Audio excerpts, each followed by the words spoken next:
आज फिर मुझे बॉस ने अपने कमरे में बुलाया था। मैंने अपनी चुस्त कमीज से दुपट्टे को थोड़ा सा सिरका के पीछे किया था। मैं जानती थी कि वे मेरे हुस्न और मेरी शख्सियत पर फीका हो चुका है।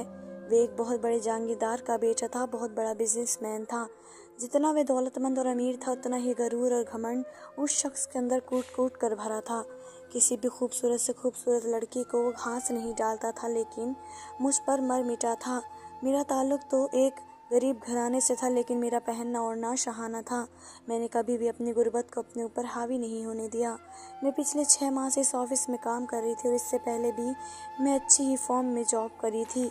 यही वजह थी कि मेरे अच्छी तालीमी रिकॉर्ड के साथ साथ मेरा ताज़ा भी काफ़ी था। इसलिए जहांगीर शाह ने जब इंटरव्यू लेते हुए मेरे डॉक्यूमेंट देखे तो एक तनक दी नज़र मुझ पर सर से पैर तक डाली थी। मैं बहुत बेआतमाद लड़की थी। जहांगीर शाह की हर बात का जवाब बड़े एतमाद से दे रही थी। आखिर में उनकी मुस्कुराकर मुझे देखा था, मेरी फाइल बंद की और कहने लगा, कल से आप जॉब पर आ सकती हैं। ये सुनकर मैं हैरान हुई थी। एकदम ही उसने फैसला सुनाया था। हालांकि मुझे तो लगा था कि इंटरव्यू लोग चंद दिन बाद मुझे कॉल करके पता चलेगा कि जॉब मिली है या नहीं, लेकिन उसने तो एकदम फैसला सुनाकर मुझे हैरान कर दिया। मैं हैरत से उसे टुकुर टुकुर देख रही थी। मैं यूं देखने पर वह हंसने लगा, कहने लगा, देखे मुझे यूं न देखे, मुझे बहुत जल्दी नज़र लग जाती है। उसके इस तरह के कमेंट्स पर मैं कुछ खौफ में मुब्तला हुई। मैंने टेबल पर से अपनी फाइल उठाई और वहाँ से चली गई। मेरी उम्र 26 साल थी और वह 30 साल नौजवान था। मैंने जब ऑफिस ज्वाइन कर लिया तब मुझे मालूम हुआ कि जहांगीर शाह घमंडी और मगरूर किस्म का शख्स था। वह अपने एम्प्लॉय से सीधे मुंह तक बात नहीं करता था। जरा सी खिलाफ मिजाज अगर कोई बात हो जाती या ऐसा काम हो जाता तो वह सबके सामने मर्दों तो मर्दों, औरतों को भी जलील करके रख देता था। उसका सख्त रवैया देखकर पहले तो मैं बहुत घबरा सी गई थी, लेकिन क्योंकि मैं पहले से ही 3 साल से एक फर्म में काम कर रही चुकी थी, इसलिए मुझे अपने काम का तजुर्बा बहुत अच्छा था। 1 महीने में ही मैंने अपनी मेहनत का लोहा मनवा लिया था। काफी हद तक मैं उसके बिजनेस के उतार चढ़ाव को समझ चुकी थी और वैसे ही काम करती थी जैसे कि जहांगीर शाह चाहता था। हालांकि मैं बेहद खूबसूरत लड़की नहीं थी। मेरी रंगत हल्की सी गंदुमी सी थी, लेकिन मेरा पहनना ओढ़ना एक मॉडर्न लड़की की तरह था। मैं चुस्त लिबास पहनती थी, बालों को लेयर्स में कटवा रखा था, ये हर वक्त खुले ही रहने देती थी। मेकअप भी बड़ी महारत और निफास से करती थी। बाएतमाद भी बहुत थी। मर्दों के साथ बात करने में मुझे कभी भी झिझक और शर्म या बदहवासी महसूस नहीं हुई थी। जहांगीर शाह के साथ में बहुत सी मीटिंग भी अटेंड कर चुकी थी और मेरे एतमाद को देखकर वह शख्स मुझसे मुतासिर हुए बगैर नहीं रह सका था। पूरे 1 महीने बाद उसने मुझे अपने ऑफिस के रूम में बुलाया। मैं जैसे ही उसके कमरे में गई तो एक दिल फरेब मुस्कुराहट उसके चेहरे पर सजी हुई थी। उसने मुझे कमरे के अंदर बुलाया, कहने लगा, मिस नाजिश, मैं आपके काम से बेहद खुश हूँ। आप पहली लड़की है जिसने मुझे अभी तक शिकायत का मौका नहीं दिया।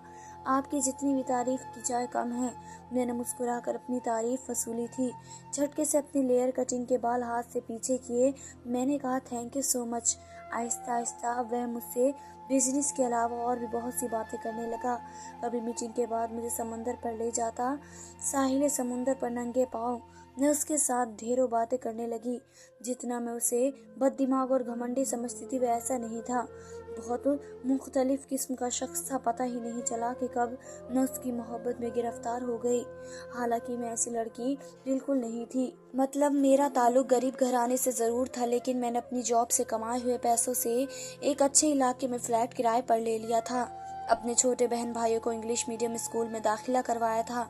मेरा उठना बैठना एक मॉडर्न फैमिली की तरह था। अलबत्ता मेरे वालिद सादा थे, वालिदा हार्ट पेशेंट थी, इसलिए मैंने पहली बार घर से कदम निकाला था और नौकरी ढूंढी थी। वरना हमारे खानदान में तालीम के फौरन बाद लड़कियों को शादी कर दी जाती है।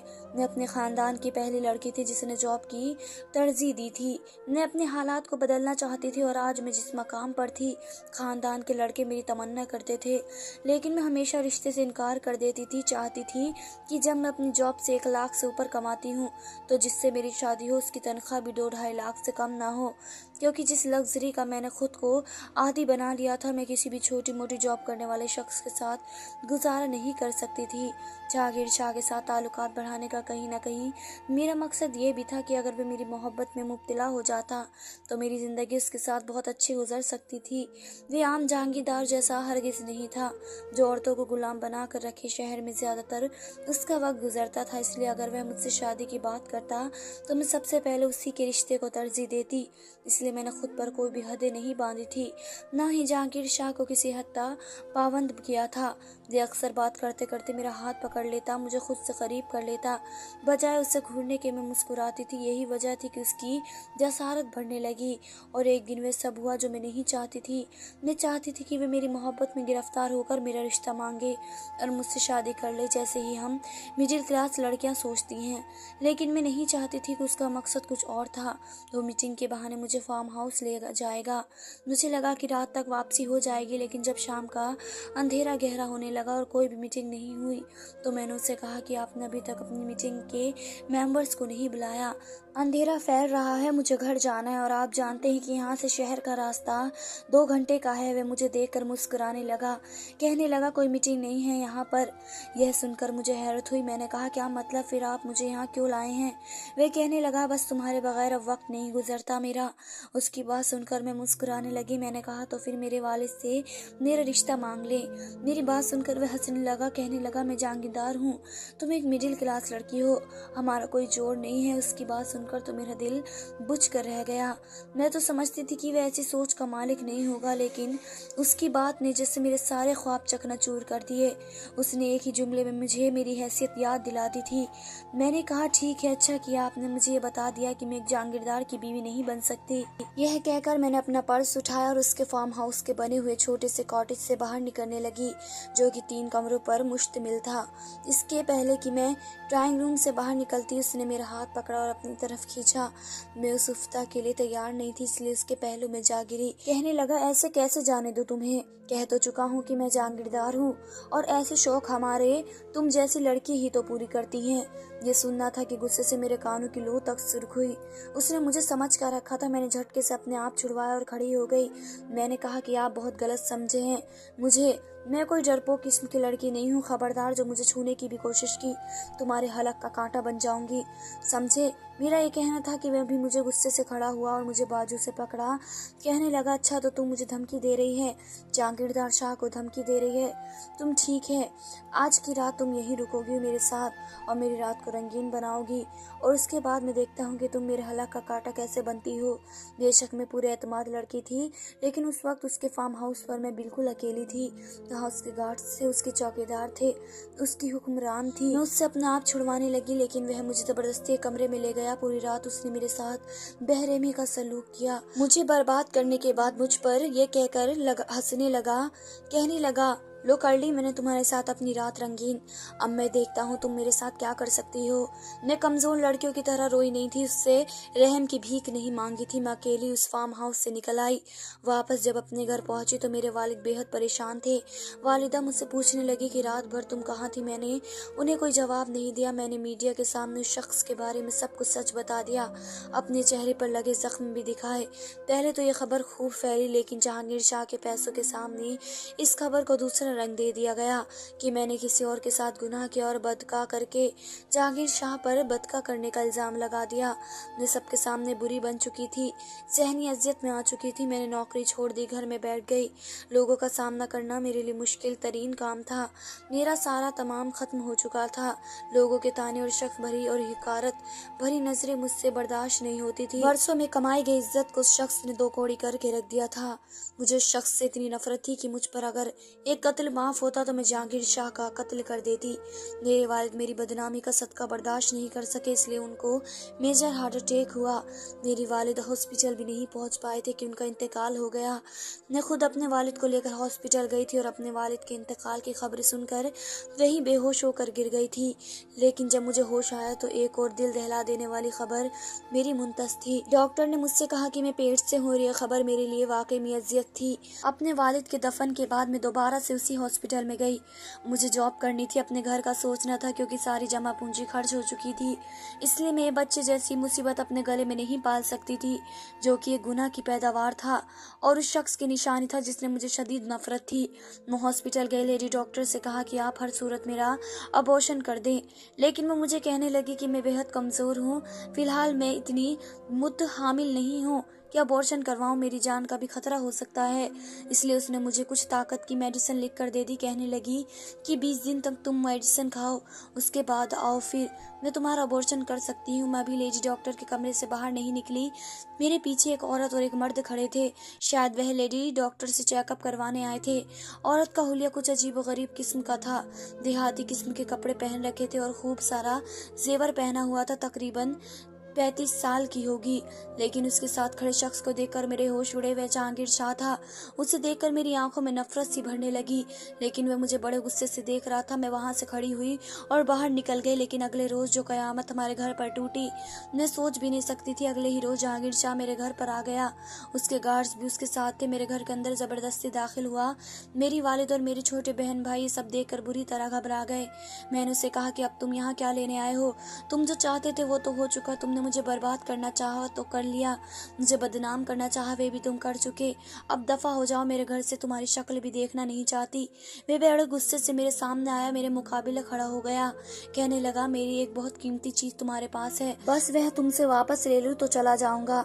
मैंने कहा, मेरे पास तुम्हारी कोई चीज नहीं है। उसने अपना हाथ मेरे शिकम पर रखा। मुझे लगा जैसे किसी ने मेरे वजूद पर आग लगा दी है। फौरन से पीछे हटी। कहने लगा कि ये मेरा वारिस है तुम्हारे पास। ये सुनकर मेरा सर चकरा कर रह गया। फिर मेरे पास आकर कहने लगा कि खबरदार, जो तुमने मेरे बच्चे को मारने की कोशिश की।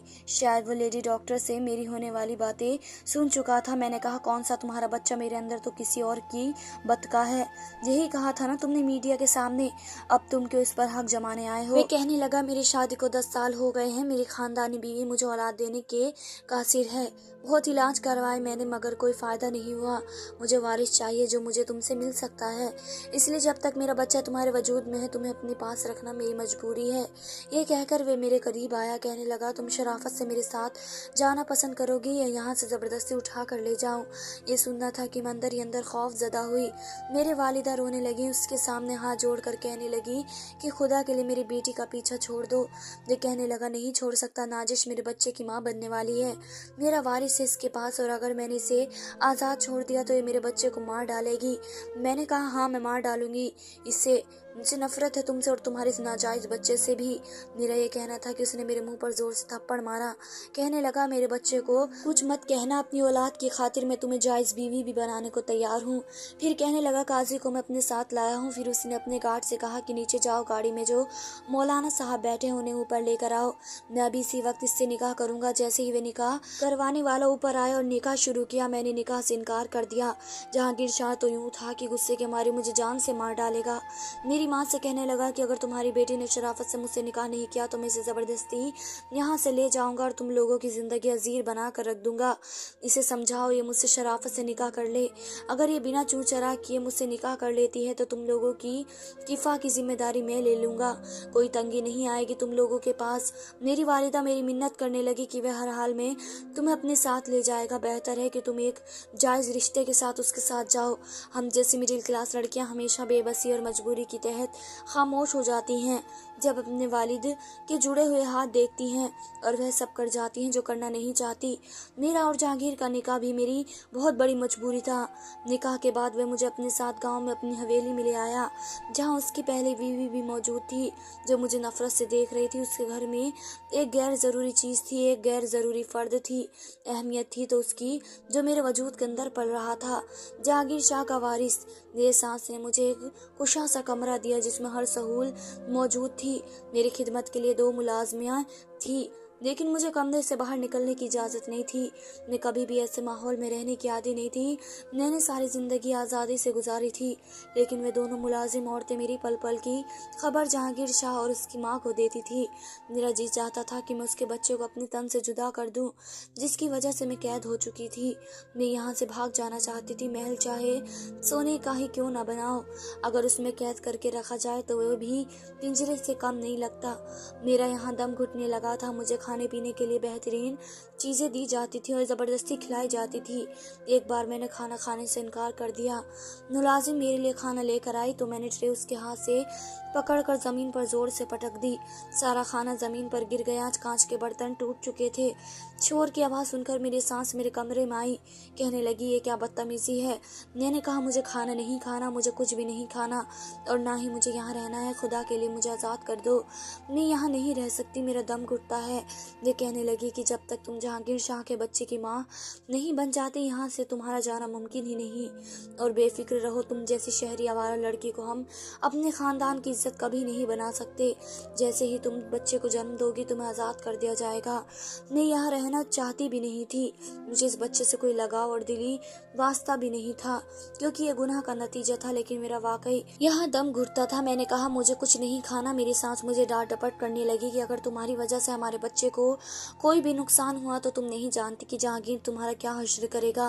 लेकिन मैंने उनकी कोई भी बात नहीं सुनी। जहांगीर शाह शहर में था, बहुत कम ही गाँव में आता था, लेकिन जब उसे इस बात की खबर मिली तो वह रात को शहर से गाँव पहुँच गया।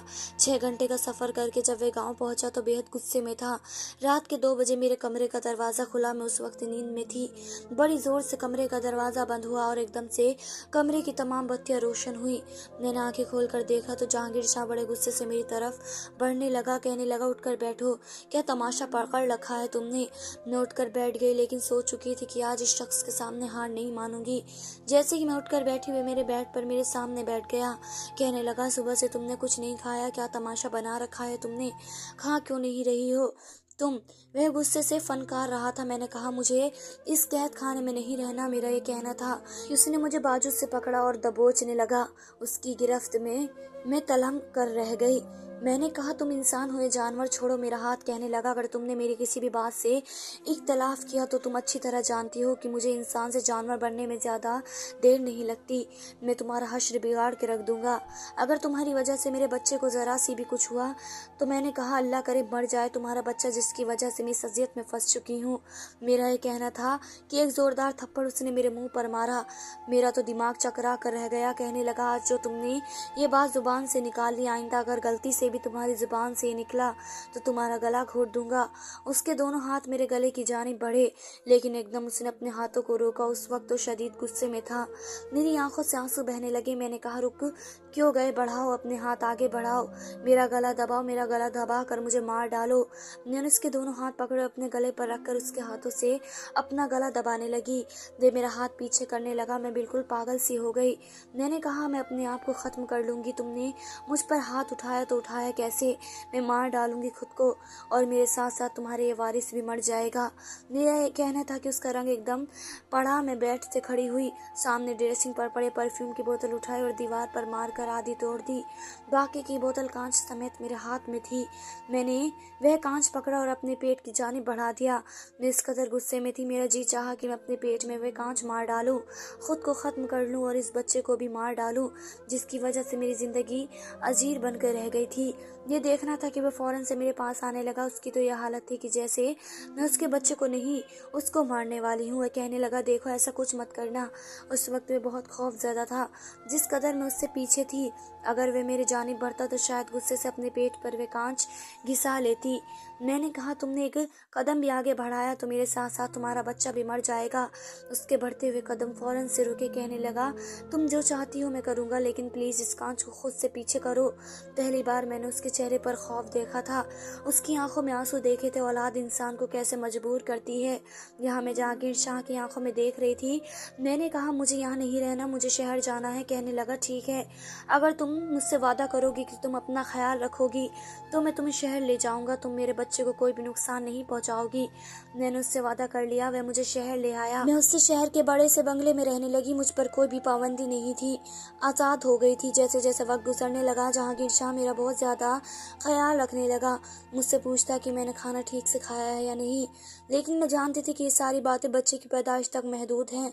बहरहाल मैं भी उसके साथ रहना नहीं चाहती थी। वक्त गुजरने लगा। 9 माह का अरसा गुजर चुका था जब मुझे जचकी की तकलीफ शुरू हुई। तो मैं बेतहाशा रोई जा रही थी। उस वक्त मुझे जहांगीर शाह गोद में उठाकर बाहर तक लाया था। ड्राइवर से कहने लगा, फौरन गाड़ी स्टार्ट करो। मेरे साथ वो पिछली निशी पर बैठा था। हॉस्पिटल में जाकर मैंने उसका हाथ थामा हुआ था। मैं बहुत रो रही थी। मैंने कहा, मुझे बहुत डर लग रहा है जहांगीर, मैं मर तो नहीं जाऊंगी ना। मैं दर्द से बेहाल थी। मुझे लग रहा था कि शायद ये दर्द ना सह पाऊं।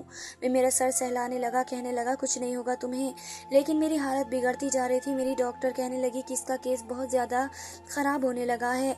हम या तो इस औरत को बचा सकते हैं या इसके बच्चे को। ये सुनकर मुझे लगा कि बस अब मेरा आखिरी वक्त आ पहुंचा, क्योंकि जहांगीर शाह को अपने वारिस से मोहब्बत थी। अपने वारिस की खातिर वह कुछ भी कर सकता था। अगर वह मुझसे निकाह कर सकता था तो मुझे अपने बच्चे की खातिर कुर्बान भी कर सकता था। मैंने कलमा ताइबा पढ़ लिया। उसके बाद मैं नहीं जानती थी कब और कैसे, लेकिन मैं होश की दुनिया से गाफिल हो गई। लेकिन जब मुझे होश आया तो लगा कि शायद मैं मौजूदा तौर पर बच गई हूँ। मैं हॉस्पिटल के ऑपरेशन थिएटर के बजाय एक प्राइवेट रूम में थी। नर्स मुझे ड्रिप लगा रही थी। मैंने पूछा, मेरा बच्चा कैसा है? कहने लगी कि आई एम सॉरी, हम उसे नहीं बचा पाए। ये सुनकर मेरे होश उड़े थे। मैंने कहा, ये कैसे हो सकता है? कहने लगी कि आपके शौहर से पूछा कि हम बच्चे को बचाएं या उसकी माँ को, क्योंकि उन दोनों में से बस एक ही बच सकता है। तो उसने कहा कि आप मेरी बीवी को बचा लें, उसे कुछ नहीं होना चाहिए। ये सुनकर मुझे हैरत का बहुत बड़ा झटका लगा। ये कैसे हो सकता था? उस शख्स ने तो मुझे अपनी वारिस की खातिर अपनाया था, फिर वह कैसे अपने बच्चे से दस्तबरदार हो सकता था? कुछ ही देर बाद जहांगीर शाह मेरे कमरे में दाखिल हुआ। आंखें सुर्ख थी। मुझे उस बच्चे से जरा भी लगाव नहीं था, लेकिन 9 माह वे मेरे वजूद का हिस्सा रहा था। कैसे मुमकिन था कि मेरी आंखों से आंसू ना बहते? मेरी आंखों से आंसू बहकर तकिए भिगोने लगे। जहांगीर शाह बिल्कुल टूट चुका था। मेरे पास आया, अपने दोनों हाथों से मेरे आंसू साफ करके मेरा सर सहलाने लगा, जैसे मुझे तसल्ली दे रहा हो कि रो मत। पहली बार ऐसा हुआ कि मैंने उसके हाथों को नहीं झटका। मैंने कहा कि तुमने मुझे क्यों बचाया? तुम्हारा वारिस तो तुम्हें मिल रहा था। तुमने अपने वारिस की खातिर मुझ जैसी मिडिल क्लास लड़की को बर्दाश्त किया था, फिर मर जाने देते मुझे। मेरी बात सुनकर वह कहने लगा कि नहीं, तुम्हारा कोई कसूर नहीं था जो मैं तुम्हें सजा पर सजा देता रहता। जो कुछ मैंने तुम्हारे साथ किया, उस जुल्म की यह मेरी सजा थी। फिर उसने अपने दोनों हाथ मेरे सामने जोड़ लिए, फूट फूट कर रोने लगा। कहने लगा, नाजिश मुझे माफ़ कर दो। मैंने कहा, मुझे आज़ाद कर दो, मैं तुम्हें माफ़ कर दूंगी। मेरी बात सुनकर वह अपना रोना भूल गया। कुछ देर मुझे देखता रहा, फिर नफ़ी में सर हिलाने लगा। कहने लगा, यह मुमकिन नहीं। मैं नहीं जानता कब और कैसे, लेकिन मुझे तुमसे मोहब्बत हो गई है। तुम मेरी बीवी हो। मैं चाहता हूँ कि तुम मुझे माफ़ कर दो, मेरे साथ मेरी बीवी की हैसियत से रहो। मैं सारी दुनिया के सामने हर बात का एतराफ़ करूँगा। मैंने जो कुछ तुम्हारे साथ ज्यादती की है, उस सब का एतराफ़ करके सामना कर दूंगा। मेरे दोनों हाथ थाम कर वह मुझसे मिन्नत कर रहा था, लेकिन मैं फैसला नहीं कर पा रही थी कि मुझे उसे माफ़ करना चाहिए क्या नहीं। आप मुझे कुछ मशवरा दीजिए। धन्यवाद दोस्तों।